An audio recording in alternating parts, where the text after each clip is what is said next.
Chapter 1. The Perfect Quartet. Our lives were a carefully constructed masterpiece, a quartet of harmony that had played in perfect balance for years. I'm Eleanor Thorne, 36 years old, married to Marcus Thorne for 12 years. We met in college, fell in love quickly, and built a life together that seemed unshakable. Marcus is a successful architect, known for his innovative designs and charismatic personality. I'm an art curator at the city's premier museum, a position that complements Marcus's social standing while allowing me to pursue my passion. Our closest friends are David and Clara. David is Marcus's best friend from college, now a successful lawyer with a sharp mind and loyal heart. Clara is David's girlfriend of 3 years, a vibrant, beautiful woman who works as a pediatric nurse. The four of us were inseparable weekend dinners, vacations together, holidays spent in each other's homes. Our children, Lily and Noah, adore their aunt and uncle, David and Clara. The children often ask when we're all getting together again, and we'd laugh, knowing that our quartet was the foundation of our social world. Family isn't just blood, Marcus often said. It's the people who choose you, who show up for you, who love you unconditionally. David and Clara chose us, and we chose them. We were a family of choice, a quartet that played in perfect harmony. Chapter 2. The First Cracks. The first sign of trouble was subtle, almost imperceptible. Marcus started working late more often, citing complex projects and demanding clients. I thought nothing of it. Architecture was a demanding field, and Marcus was dedicated to his work. But then I noticed other changes. Marcus became more particular about his appearance, buying expensive cologne and new clothes. He started taking his phone everywhere with him, even to the bathroom. When I asked about it, he'd laugh it off. "Can't be without it, Eleanor. The office might call."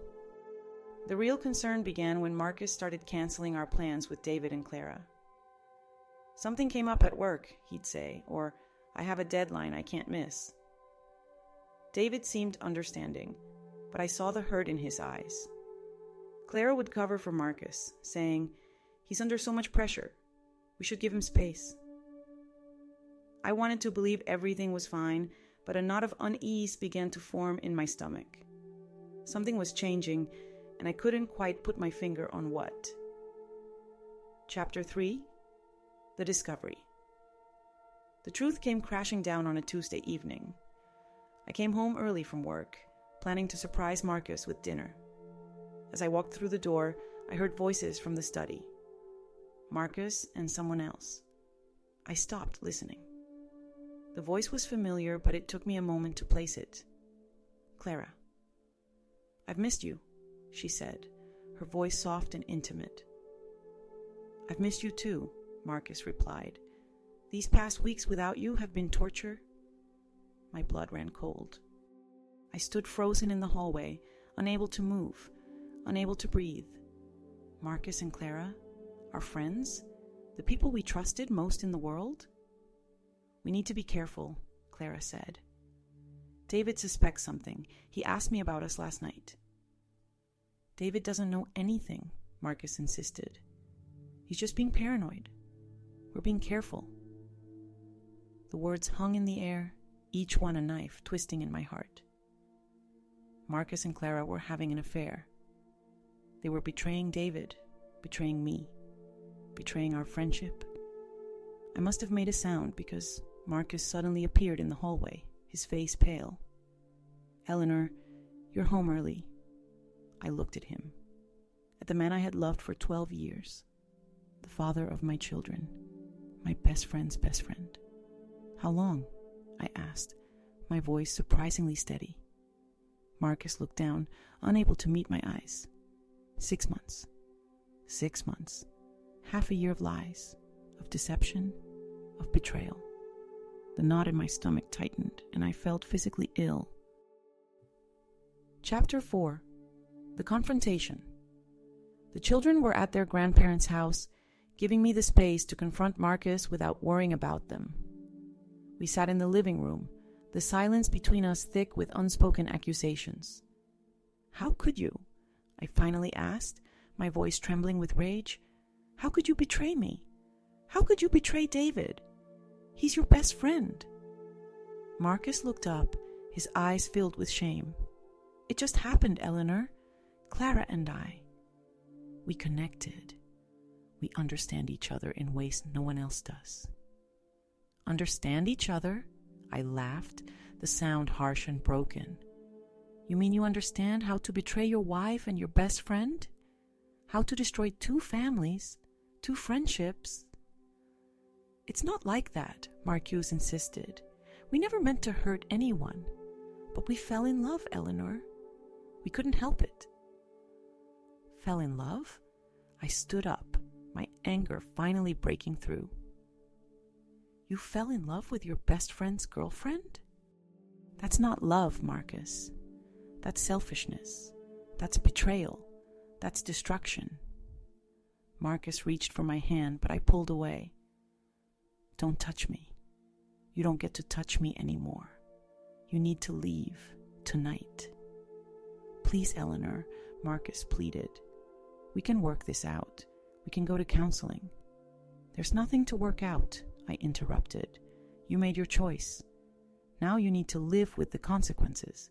Pack your things and get out of my house." Chapter 5. The Aftermath. Marcus left that night with a suitcase and a string of empty promises.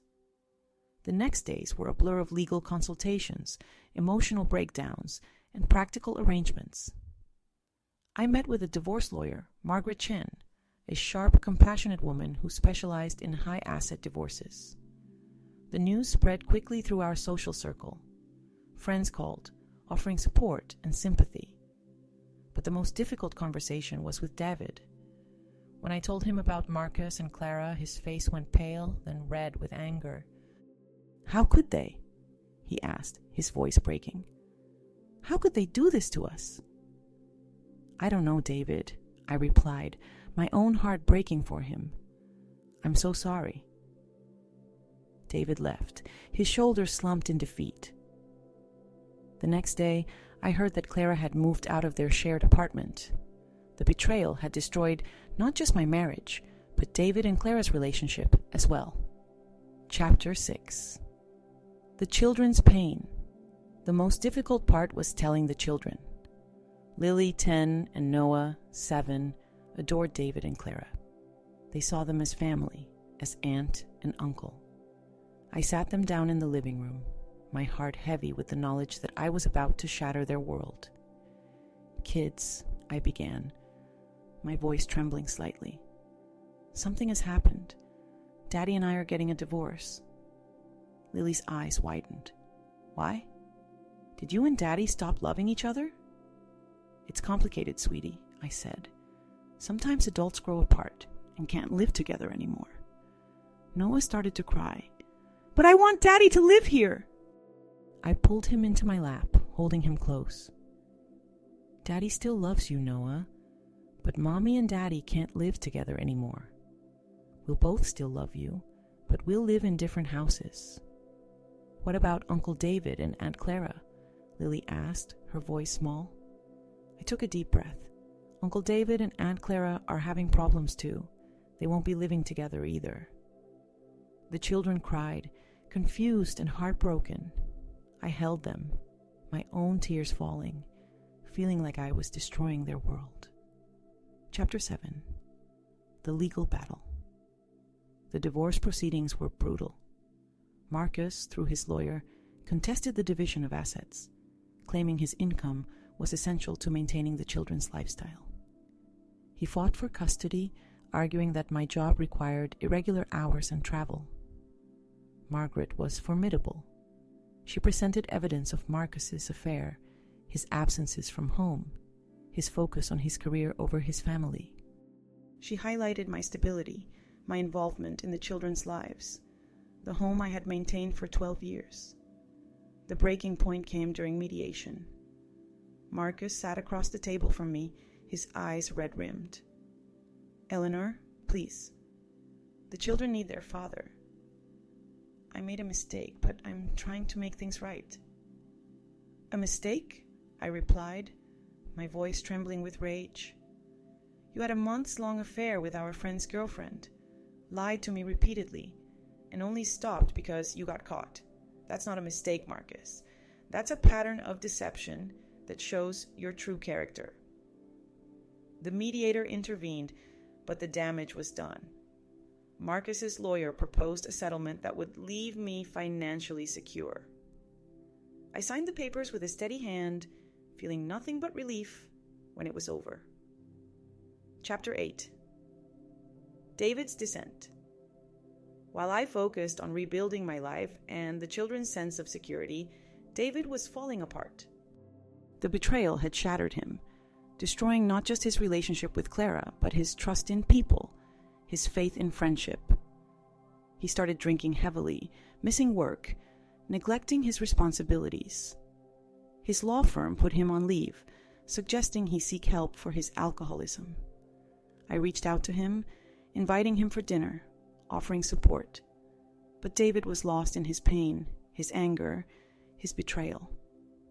I can't believe they did this to us, he said one evening, his voice slurred.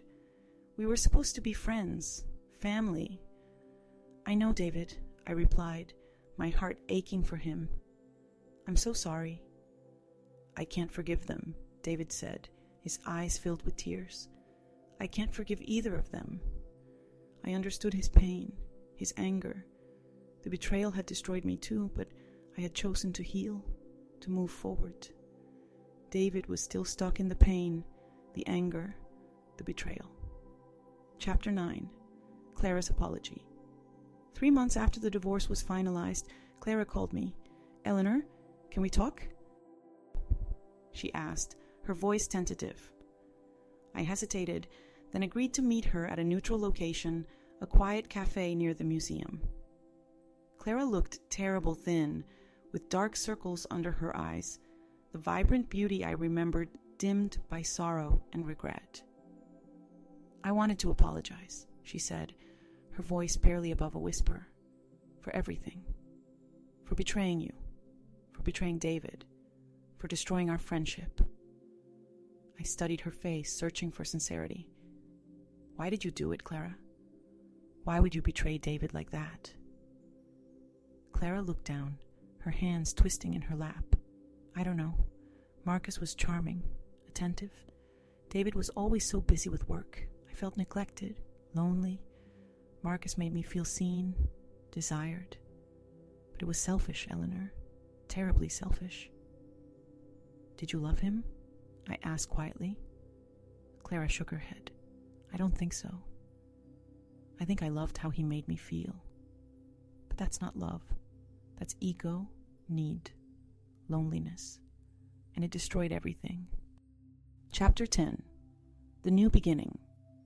6 months after D-Day, as I'd come to call it, I stood in the gallery of the museum, surrounded by the feminist art exhibition I had curated. The opening was a success, critics praising my vision and curatorial choices. Friends and colleagues surrounded me, their support a warm blanket around my shoulders. Lily and Noah were there, proud of their mother, their earlier pain softened by time and stability. Lily had even contributed a piece to the exhibition, a painting called New Beginnings, that showed a phoenix rising from flames.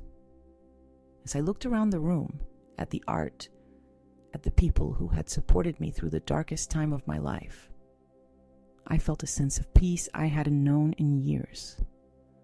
The betrayal had shattered my world, but in rebuilding, I had discovered a strength I never knew I possessed. I had found my voice, my purpose, my independence. Marcus was still in my life as the father of my children, but the romantic love I had once felt for him had transformed into something more complicated: respect for his abilities as an architect, gratitude for the children we had created together, but no longer the all-consuming passion I had once mistaken for love. That evening, as I tucked the children into bed, Lily looked up at me. "Mom, are you happy now?" I considered her question carefully. "I'm getting there," I said honestly. "Happiness isn't something that happens all at once. It's something we build, piece by piece, choice by choice." Lily nodded thoughtfully. "Like your exhibition." "Exactly," I said, kissing her forehead. "Like my exhibition."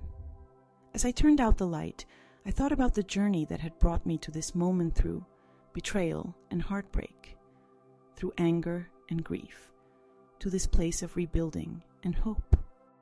The scars remained, but they had become part of my story, part of who I was now, stronger, wiser, more authentic than the woman who had believed in perfect love and perfect lives.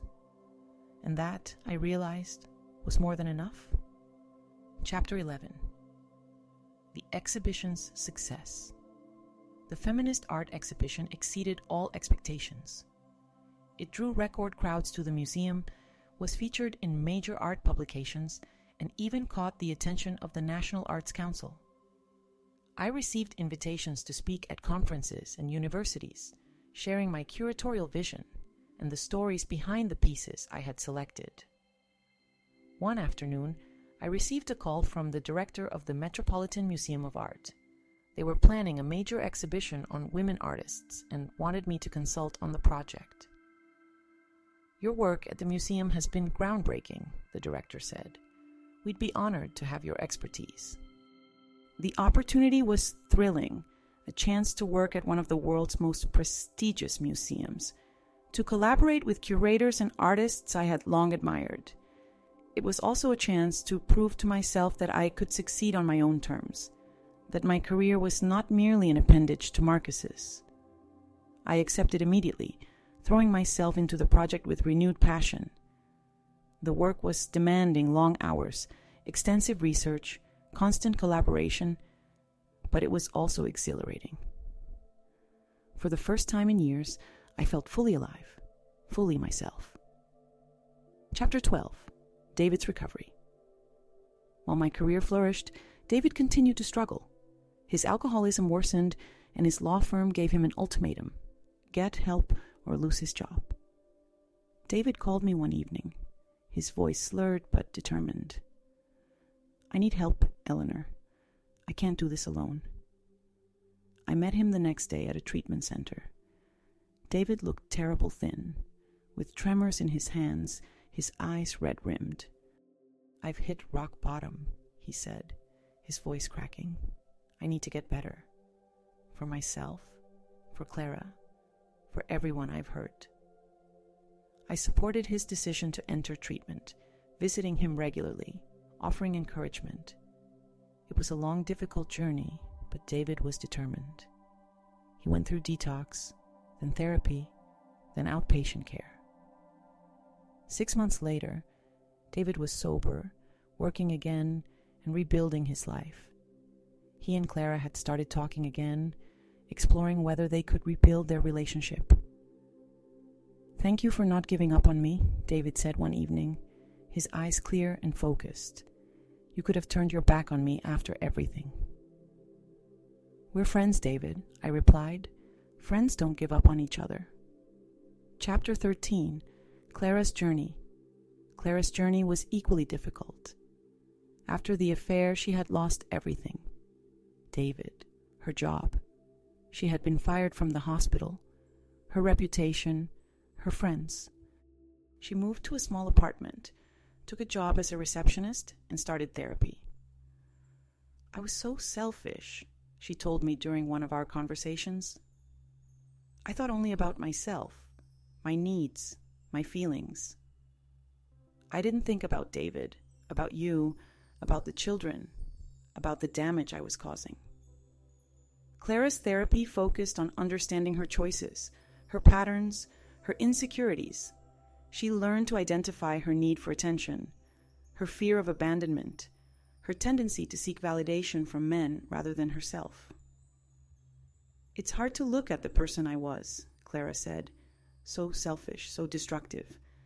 But I'm learning to be different now." I admired her honesty, her commitment to change. Clara was taking responsibility for her actions, doing the hard work of rebuilding herself. Chapter 14. The Reunion. A year after the divorce, David suggested that the four of us get together. "I think we need to talk," he said, "to clear the air, to see if we can move forward." I was hesitant, but I agreed. We met at a neutral location, a quiet restaurant with private rooms. The first few minutes were awkward, filled with unspoken tension.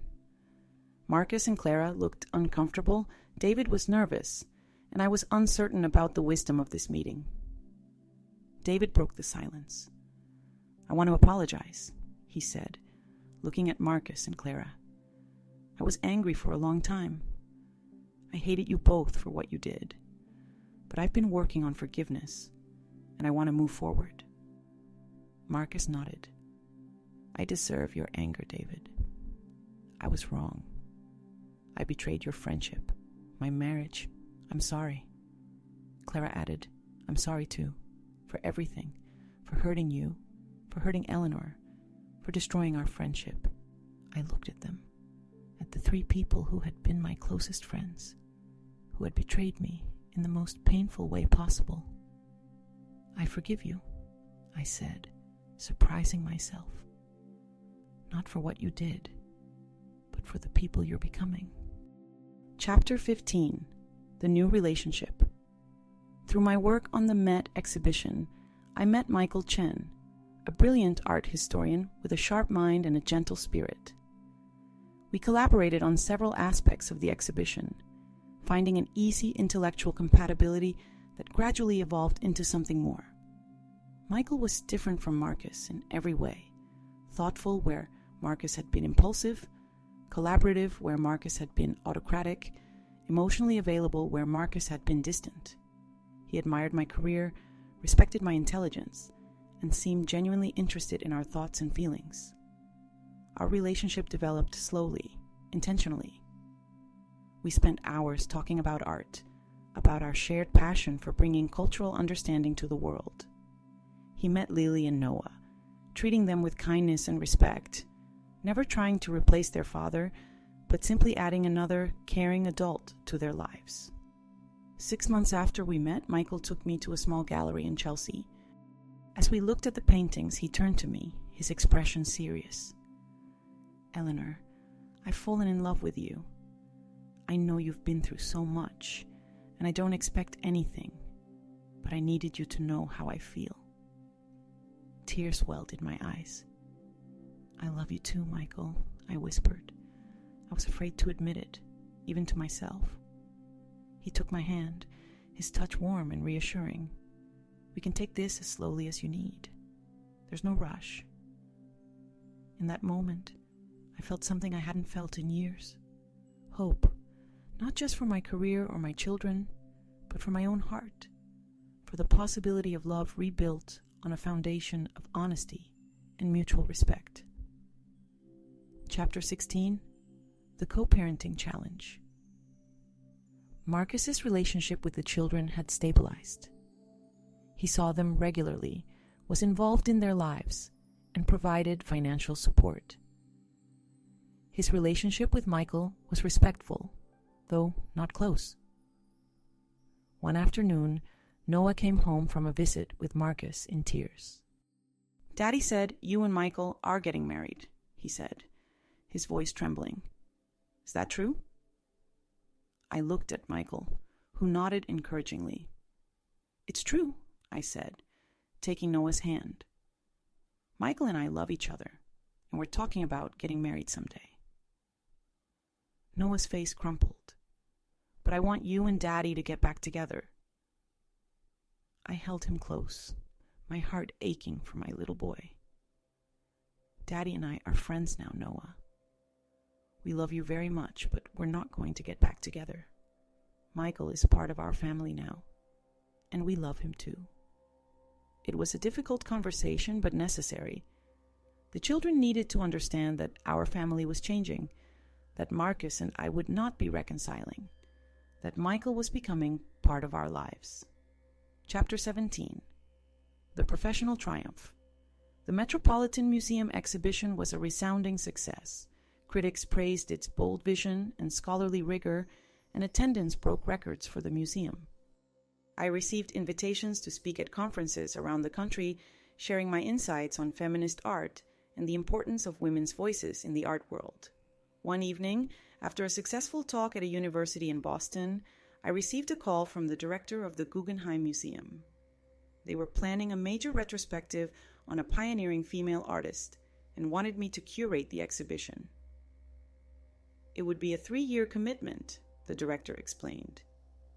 We'd need you to relocate to New York, at least temporarily. The opportunity was everything I had worked for. Recognition at the highest level of my field, the chance to work with one of the world's most prestigious institutions. It also meant uprooting the children, leaving behind the support system we had built in the wake of the divorce. I discussed it with Michael, with my therapist, with Lily, and Noah. Michael was supportive, as always. It's an incredible opportunity, Eleanor. We'll make it work, whatever you decide. Lily, now 12, had mixed feelings. I don't want to leave my friends, she said, but I want you to be happy. Noah, at 9, was more resistant. Can't Daddy come with us? He asked. I miss him. The question caught me off guard. Marcus and I had established a fragile co-parenting peace, but the idea of him moving to New York with us was complicated, emotionally, logistically, legally. I called Marcus to discuss the possibility. To my surprise, he was open to the idea. New York could be good for me, he said. A fresh start. I could look for positions there, be closer to the children. And so, a plan began to take shape.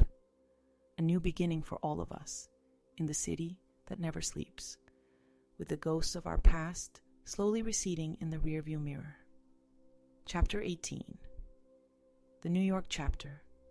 Moving to New York was chaotic and exhilarating. We found a spacious apartment on the Upper West Side, close to Central Park and the children's new schools. Michael joined us, finding a position at NYU that allowed him to continue his research while supporting my work at the Guggenheim. Marcus settled into a nearby apartment, making efforts to rebuild his career in the competitive New York architectural community. He started volunteering at a community center, reconnecting with the passion for design that had been overshadowed by ambition and ego. The Guggenheim exhibition consumed my time and energy, but I thrived on the challenge. Working with the museum's team, collaborating with artists and scholars, bringing this important retrospective to life. It was the fulfillment of every professional dream I had ever harbored. Michael was my rock through it all, supportive, understanding, never making demands on my time or energy. Our relationship deepened in the crucible of this new adventure, growing stronger with each passing day. The children adapted surprisingly well to their new schools, making friends, exploring the city with enthusiasm. Marcus's regular presence in their lives provided stability, and his improved emotional state made their time together more positive. Chapter 19. The exhibition's opening. The opening night of the Guggenheim exhibition was a glittering affair. Artists, collectors, critics, and museum patrons gathered to celebrate the work of a pioneering female artist who had been overlooked for too long. As I stood in the center of the rotunda, surrounded by the art I had curated, the people I had worked with, the family that supported me, I felt a profound sense of accomplishment. This was my moment, my triumph, hard-earned and deeply satisfying. Michael stood beside me, his hand in mine, his eyes shining with pride. Lily and Noah, now 14 and 11, were there, proud of their mother, their earlier pain softened by time and stability. Lily had even contributed a piece to the exhibition, a painting called New Beginnings that showed a phoenix rising from flames. In my speech, I acknowledged the team that had made the exhibition possible, the artist whose work we celebrated, and the family that supported me through the journey. Art has the power to heal, to transform, to give voice to the voiceless, I said, my voice clear and strong. That is the gift we honor tonight, and the gift I hope we all carry forward. As the applause died down, I looked around the room at Michael's loving gaze, at Lily and Noah's proud smiles, even at Marcus's respectful nod. The betrayal that had once defined my existence seemed distant now, a painful chapter in a much larger story. Chapter 20. The Unwritten Future. Today, I sit in my office at the Guggenheim, surrounded by plans for the next exhibition, correspondence with artists and scholars, the evidence of a career that continues to evolve and expand. Michael and I have talked about the future, about marriage, about perhaps expanding our family, about building a life together in this city that has become our home. Lily is thriving in her first year of high school, her artistic talent blossoming under the guidance of mentors at the Guggenheim's teen program. Noah is excelling in middle school, his passion for science leading him to participate in advanced programs at the Museum of Natural History. Marcus has found a measure of peace in his work at the community center, his relationship with the children stable and loving. The four of us, Michael, the children, Marcus, and I, have established a fragile but functional extended family, co-parenting with respect, celebrating holidays together, supporting each other through the challenges of life. As I look toward the future, I feel not fear but excitement for the exhibitions I will curate, the art I will bring to the world, the love I will continue to nurture with Michael, the family I will help guide and support. The betrayal that once defined my existence has become just one part of my story, a painful but transformative chapter in the book of my life. The scars remain, but they have become part of my landscape reminders of how far I've come, testaments to my resilience. And that, I've learned through this painful, transformative journey, is more than enough. Chapter 21. The Unexpected Invitation. 5 years had passed since the Guggenheim triumph. Michael and I were married, living in our Brooklyn brownstone with Lily, now 16, and Noah, 13. Marcus had rebuilt his life in Seattle, remarried to a kind pediatric nurse, and maintained a warm relationship with the children. David and Clara had reconciled, their relationship stronger for having weathered the storm of betrayal. Our quartet had found a new harmony, different from the original, but no less meaningful. We gathered for holidays, celebrated milestones, supported each other through challenges.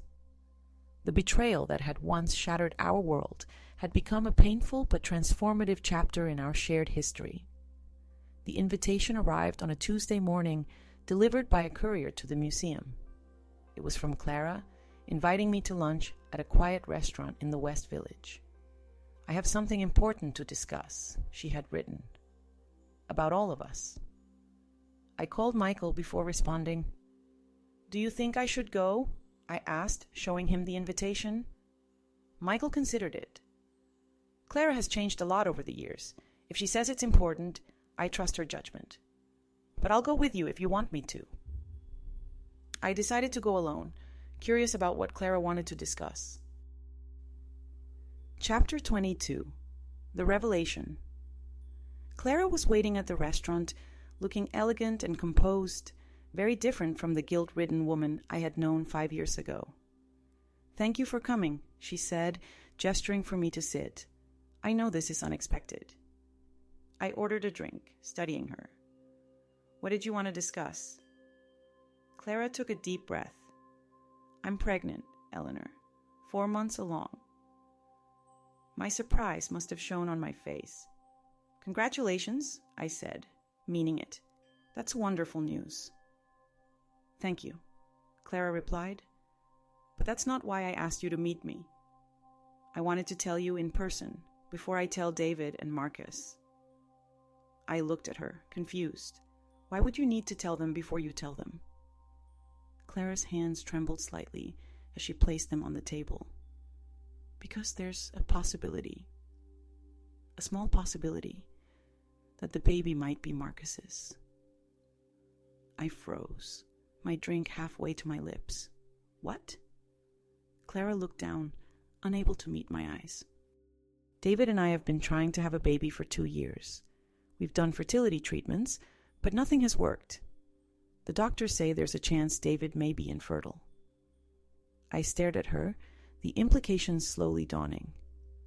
You and Marcus. Once, Clara admitted, her voice barely above a whisper. About 6 months ago, we were all together for David's birthday.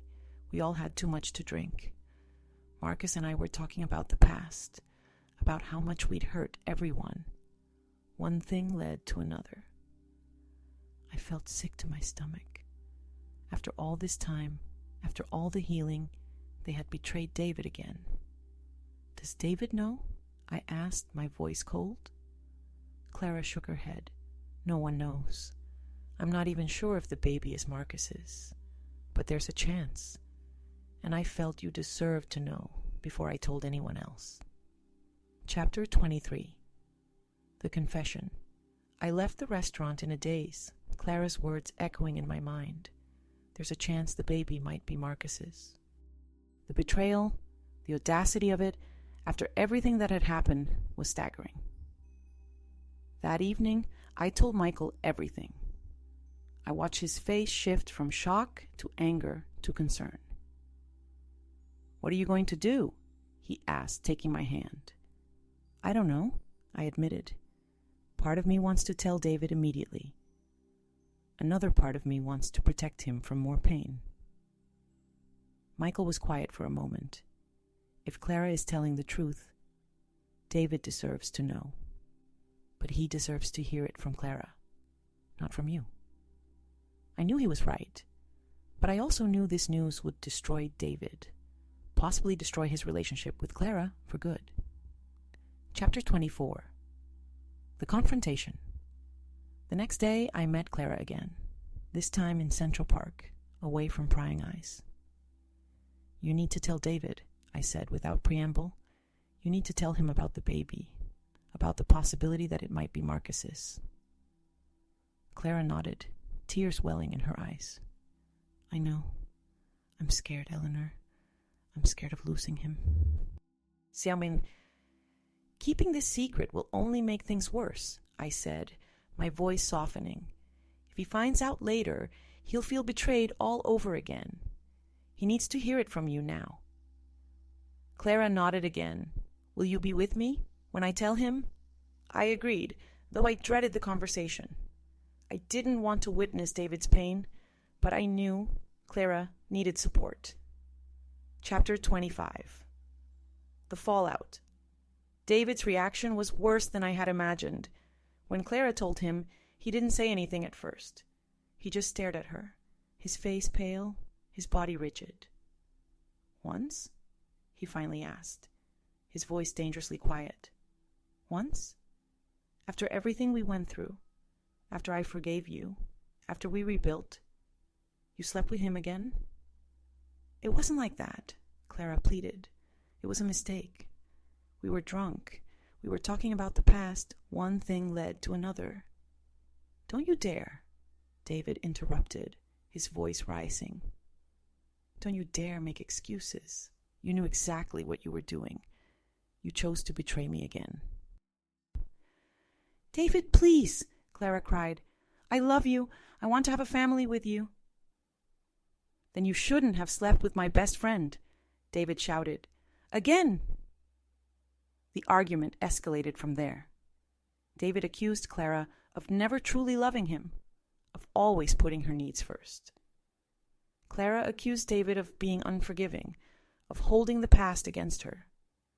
Finally, David threw up his hands. I can't do this, he said, his voice breaking. I can't live with this doubt, this uncertainty. I need time to think. He walked out, leaving Clara crying, me feeling helpless and angry at both of them. Chapter 26. The Paternity Test. A week later, Clara called me. David wants a paternity test, she said, her voice hollow.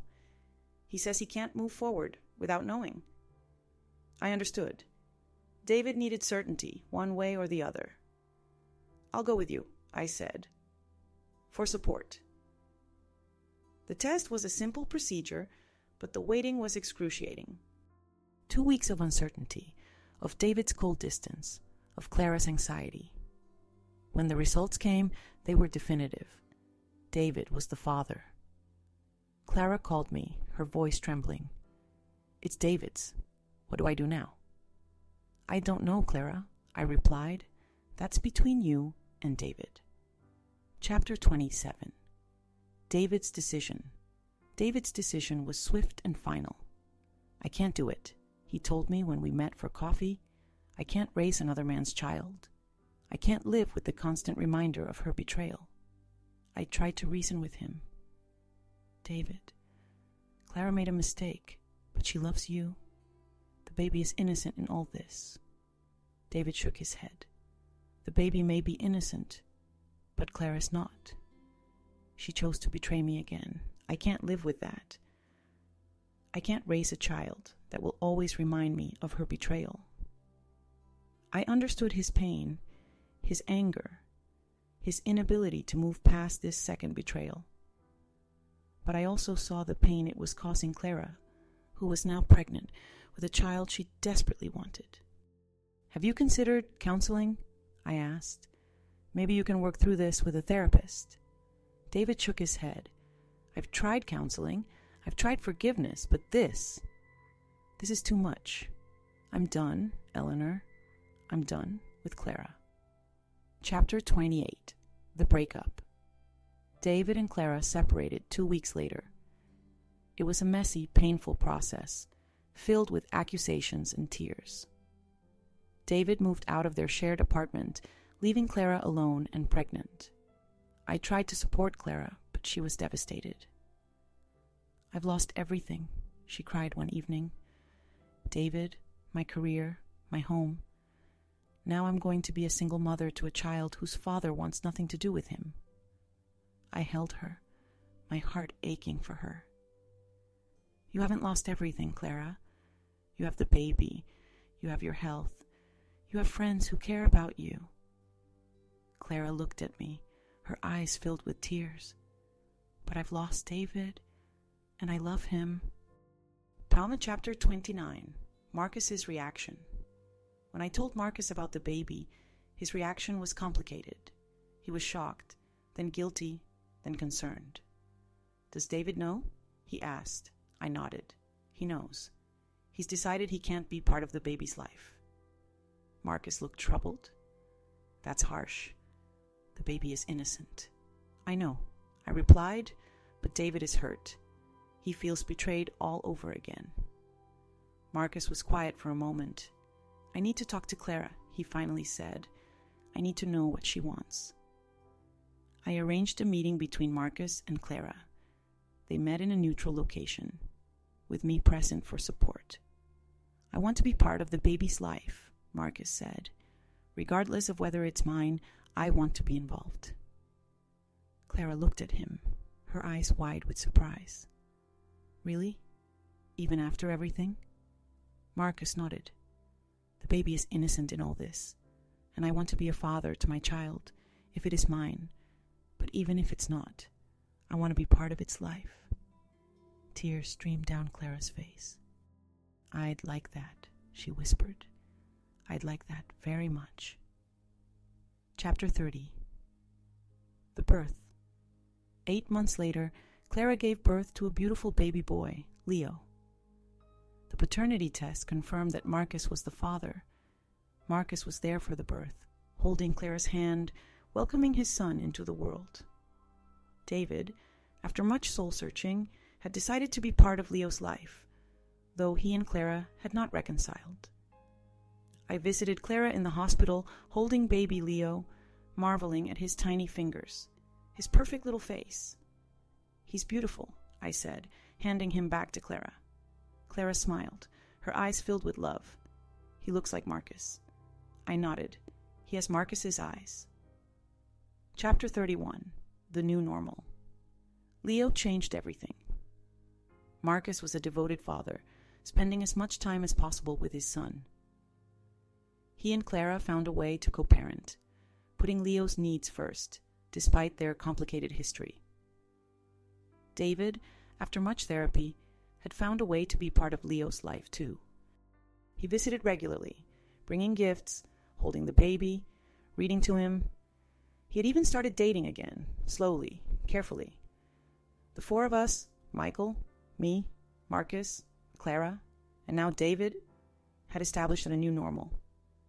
It was complicated, messy, and non-traditional, but it worked. We all loved Leo, and Leo had a family that loved him. Chapter 32. The Birthday Party. Leo's first birthday party was held in Clara's apartment, decorated with balloons and streamers. The four of us were there, along with a few close friends. Marcus arrived early, helping Clara set up. "You look beautiful," he told her, his voice warm. Clara smiled. "Thank you for being here, for everything." David arrived next, carrying a large gift. "Happy birthday, Leo," he said, kissing Clara's cheek. Michael and I arrived last, with Lily and Noah in tow. Lily, now 16, was excited to see the baby, while Noah, 13, was more interested in the cake. The party was joyful, filled with laughter and love. Marcus held Leo most of the time, his face filled with pride. Clara glowed with happiness. David watched them, a mix of emotions on his face, love for the baby, regret for what he had lost, hope for the future. Michael and I watched them, our hands intertwined. "It's amazing," Michael whispered, "how they've all found a way to make this work." I nodded. "It's not perfect, but it's real, and it's working." Chapter 33. The Proposal. 2 years after Leo's birth, Michael proposed to me. We were in the Metropolitan Museum, standing before my favorite painting, a Monet that had always inspired me. "Eleanor," Michael said, getting down on one knee, "these past years have been the happiest of my life. You've shown me what love, forgiveness, and family truly mean. Will you marry me?" Tears filled my eyes as I looked at the man who had stood by me through so much, who had loved me through my healing, who had become a father figure to my children. "Yes," I whispered. "Yes, I will marry you." As Michael slipped the ring on my finger, I felt a sense of completeness, of peace. The betrayal that had once shattered my world had become part of my story, but it no longer defined me. I had built a new life, a new family, a new love, all my own. Chapter 34. The Wedding. Planning. The wedding was a joyous affair. Lily, now 18, insisted on helping with every detail, her artistic eye proving invaluable. Noah, 15, was excited about being a groomsman. Marcus offered to contribute financially, but I declined. "This is something Michael and I want to do on our own," I said, "but we'd love for you to be involved in other ways." Marcus understood. "I'd like to give a speech," he said. "If that's okay with you?" I agreed. "I think that would be wonderful." David and Clara were also involved, helping with planning, offering support. Their relationship had evolved into a warm friendship, built on mutual respect and their shared love for Leo. Chapter 35. The Wedding Day. The wedding was held in the courtyard of the museum, surrounded by the art I loved. The guest list was small family and close friends, but the love in the room was immense. Lily walked me down the aisle, her eyes shining with pride. Noah stood beside Michael as his best man. Marcus and David were both groomsmen, standing together, a symbol of the complicated but beautiful friendship they had rebuilt. When I reached Michael, he took my hands. "You are the love of my life," he said, his voice thick with emotion. "You've shown me what it means to love, to forgive, to build a family. I promise to love you, honor you, and cherish you for the rest of my life. I promise to love you, honor you, and cherish you for the rest of my life, I replied, my voice trembling with emotion. When we kissed, the small crowd erupted in applause. I looked around the room at Michael, my husband, at Lily and Noah, my children, at Marcus and David, my friends, at Clara, holding Leo, her son, Marcus's son. This was my family, my life, my love. It was complicated, messy, and imperfect, but it was mine, and it was beautiful. Chapter 36. The reception. The reception was held in the museum's grand hall, surrounded by art that had inspired me, that had helped me heal, that represented my journey. The first dance was mine and Michael's. As we danced, I thought about the journey that had brought me to this moment through betrayal and heartbreak, through anger and forgiveness, to this place of peace and love. After our dance, I danced with Marcus. You gave a beautiful speech, I said. Marcus smiled. I meant every word. You've shown me what it means to be a good father, a good friend, a good man. I'm grateful for you, Eleanor. I kissed his cheek. I'm grateful for you too, Marcus, for being part of our family. Next, I danced with David. Thank you for being here, I said. David smiled. Thank you for everything, Eleanor, for supporting me, for being my friend. Finally, I danced with Clara, who was holding Leo. He's beautiful, I said, looking at the baby. Clara smiled.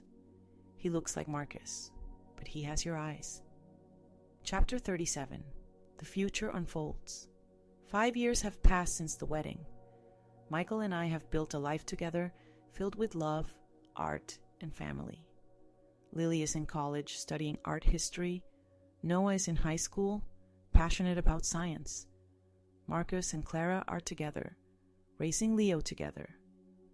They've found a way to make their complicated relationship work, putting Leo first. David has found love again, with a woman who understands his past and accepts his role in Leo's life. He and Clara have a warm friendship, built on mutual respect and shared love for Leo. The 6 of us, Michael, me, Lily, Noah, Marcus, Clara, Leo, and David, have created a family that is non-traditional, but full of love, support, and joy. We gather for holidays, celebrate milestones, support each other through challenges.